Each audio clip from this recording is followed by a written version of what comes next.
السلام علیکم عزیز طلبہ، امید ہے آپ سب خیریت سے ہوں گے۔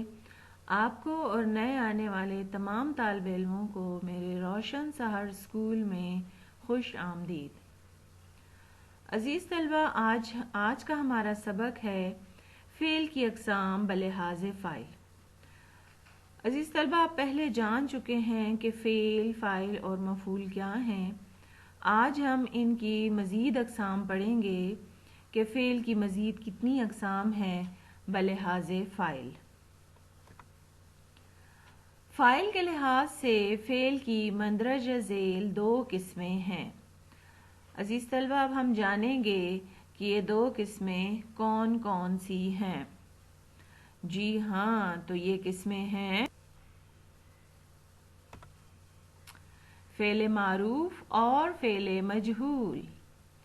فعل معروف جیسے کہ نام سے ہی اس کے ظاہر ہے کہ یہ ایسا فعل ہے جس کے بغیر جملہ مکمل نہیں ہوتا، اور فعل مجہول وہ فعل ہے جس میں کہ جملہ میں فاعل نہیں ہوتا اور فاعل کے بغیر ہی یہ جملہ ہوتا ہے، جبکہ فعل معروف میں فاعل کا ہونا ضروری ہے۔ آگے بڑھتے ہیں اور مزید ان کے بارے میں ان کا تعارف جانتے ہیں۔ فعل معروف، اب دیکھیے عزیز طلبہ، فعل معروف کیا ہے؟ جی ہاں، فعل معروف وہ فعل ہے جس کا فاعل معلوم ہو۔ جیسے نمبر 1 دیکھیں، نمبر 1 ہے عاصم نے خط لکھا۔ اب یہاں پر ہمارے پاس اس جملے کا فاعل یعنی کہ عاصم موجود ہے، اسی لیے یہ فعل جو ہے فعل معروف ہے۔ اگلی مثال دیکھیے، نمبر 2 ہے شاہدہ نے کتاب پڑھی۔ اب کتاب کس نے پڑھی؟ شاہدہ نے، کیونکہ ان دونوں جملوں میں ہمارے پاس فاعل موجود ہیں۔ فاعل کہتے ہیں کام کرنے والے کو۔ اس جملے میں عاصم نے خط لکھا یعنی کہ عاصم کام کر رہا ہے، لکھ رہا ہے، اس لیے یہاں کا فاعل ہمیں معلوم ہے۔ سبجیکٹ آف دا سینٹینس یہاں پر موجود ہے، ڈوئر آف دا ایکشن موجود ہے، اس لیے یہ دونوں جملے ہمارے پاس فعل معروف ہیں۔ عزیز طلبہ، ہمارے پاس دوسری قسم ہے فعل مجہول۔ اب فعل مجہول کیا ہے؟ وہ فعل جس کا فاعل معلوم نہ ہو۔ اب آپ جان گئے ہیں عزیز طلبہ کہ فاعل کسے کہتے ہیں؟ فاعل کہتے ہیں کام کرنے والے کو، اور ہر جملے میں کام کرنے والا جو موجود ہوتا ہے وہ جملہ فعل معروف ہوتا ہے، لیکن جس جملے میں کام کرنے والا موجود نہ ہو اور صرف کام کے بارے میں بات کی جائے، ایسے تمام فعل یا ایسے تمام جملے فعل مجہول کہلاتے ہیں۔ اس کی مثال آپ دیکھیے، خط لکھا گیا۔ اب یہاں پر ہمارے پاس کوئی فاعل نہیں ہے کہ خط کس نے لکھا، ٹھیک ہے؟ خط لکھا گیا یہ فعل مجہول ہے۔ دوسری مثال دیکھیے، کتاب پڑھی گئی۔ پہلے ہم نے جملہ پڑھا تھا کہ عاصم نے خط لکھا، وہاں پر وہ ہمارے پاس فعل معروف تھا، یہاں پر اب ہے صرف خط لکھا گیا۔ یہاں پر ہمارے پاس کسی بھی فاعل کا نام موجود نہیں ہے، اس لیے یہ دونوں جملے فعل مجہول کی مثالیں ہیں۔ یاد رکھیے عزیز طلبہ کہ فعل مجہول ہمیشہ متعدی مصدروں سے بنتا ہے اور لازم مصدروں سے نہیں بن سکتا۔ اب آپ سوچ رہے ہوں گے کہ متعدی مصدر کیا ہیں اور لازم مصدر کیا ہیں، تو آئیے ان کے بارے میں تھوڑا سا جانتے ہیں تاکہ آپ کو مزید اس کی وضاحت ہو جائے کہ فعل معروف اور فعل مجہول کیا ہیں۔ لازم مصدر، اب عزیز طلبہ آپ دیکھیے کہ ہمارے پاس لازم مصدر کون سے ہیں؟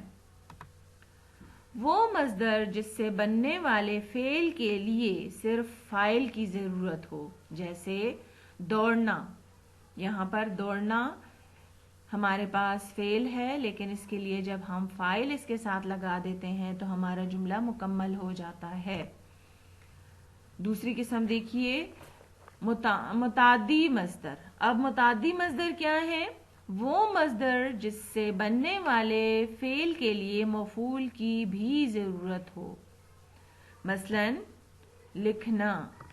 عزیز طلبہ، ایسے تمام الفاظ، ایسے تمام افعال جس کے آخر میں نون الف نہ آتا ہو، یہ سارے کے سارے مصدر کہلاتے ہیں، جیسے دوڑنا اور لکھنا وغیرہ۔ لیکن اس کے علاوہ بہت سے الفاظ ایسے ہیں جن کے آخر میں نہ آتا ہے لیکن وہ مصدر نہیں ہوتے، کیونکہ وہ چیزوں کے نام ہوتے ہیں، جیسے بچھونا۔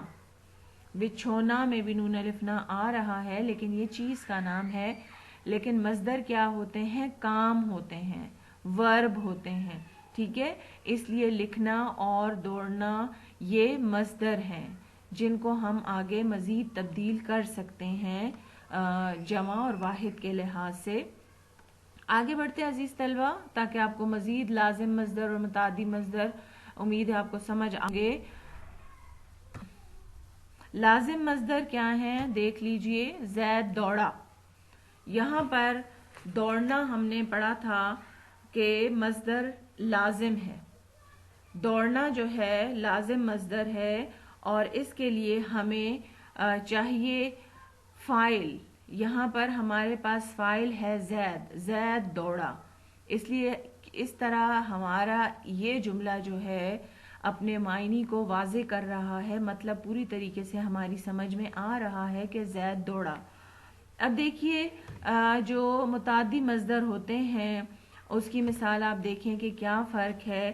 یہاں پہ دیکھیں زید نے لکھا، یہاں پر اس جملے کے پورے معنی جو ہیں وہ ہماری سمجھ میں نہیں آ رہے کہ زید نے لکھا، زید نے کیا لکھا۔ یہاں پر اب ہمارے پاس مفعول ہونا چاہیے جس سے ہمیں واضح ہو جائے اور یہ جملہ پوری طریقے سے ہماری سمجھ میں آ جائے کہ زید نے کیا لکھا۔ زید نے خط لکھا، ٹھیک ہے، یا زید نے کوئی رسالہ لکھا، یا اس نے کوئی ناول لکھا۔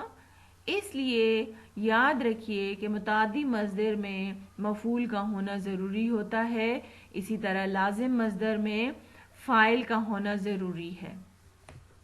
اور جتنے بھی ہمارے پاس فعل مجہول ہیں وہ متعدی مصدر سے بنائے جاتے ہیں جن میں کہ فاعل نہیں ہوتا، اور لازم مصدر وہ ہوتے ہیں جس میں فاعل ضروری ہے۔ ہمارے تمام جو فعل معروف ہیں وہ لازم مصدر سے بنتے ہیں، اور ہمارے جتنے بھی فعل مجہول ہیں وہ متعدی مصدر سے بنتے ہیں۔ آئیے اس چیز کی مزید آگے مشق کرتے ہیں تاکہ آپ کو سمجھ آ جائے۔ فعل معروف اور فعل مجہول۔ فعل مجہول کی یہ قسمیں ہیں ساری۔ یہاں آپ دیکھیے چاول کی فصل کاٹی جا چکی ہے، یہ فعل معروف ہے کیونکہ چاول اس میں ہمیں نظر آ رہے ہیں کہ کس چیز کی فصل کاٹی گئی، چاول کی۔ نمبر 2 دیکھیں، حکومت نے تعلیم مفت کر دی ہے۔ کس نے تعلیم مفت کر دی؟ حکومت نے۔ یہاں پر ہمارے پاس فاعل حکومت موجود ہے، اوپر والے جملے میں فاعل چاول موجود ہیں۔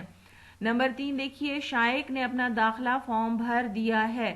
شائق ہمارے پاس یہاں پر ایک لڑکے کا نام ہے اور یہ جملے کا فاعل ہے، ٹھیک ہے۔ اس طرح یہ ہمارے پاس تمام جملے فعل معروف ہیں۔ اگلے کالم میں آپ دیکھیے فصل کاٹی جا چکی ہے۔ اب کون سی فصل، کس چیز کی فصل ہمیں نہیں معلوم، اس لیے یہ جملے جو ہیں یہ فعل مجہول ہیں۔ دوسری مثال دیکھیے، تعلیم مفت کر دی گئی ہے۔ اب یہ تعلیم کس نے مفت کی ہے؟ ہمارے پاس یہاں پر کوئی فاعل نہیں ہے، اس لیے یہ جملہ بھی فعل مجہول ہے۔ تیسری مثال دیکھیے، داخلہ فارم بھر دیا گیا ہے۔ اب داخلہ فارم کس نے بھرا ہے یہ ہمیں نہیں معلوم، اس لیے یہ مثال بھی فعل مجہول کی ہے۔ امید ہے عزیز طلبہ آپ کو آج کا سبق بہت اچھے طریقے سے سمجھ آ گیا ہوگا۔ اگر اس کے بارے میں آپ مزید معلومات لینا چاہتے ہیں یا کوئی بھی اپنا مسئلہ آپ مجھ سے کوئی سوال کر سکتے ہیں، میں اس کی جواب دینے کی کوشش کروں گی۔ اب مجھے اجازت دیجیے، اللہ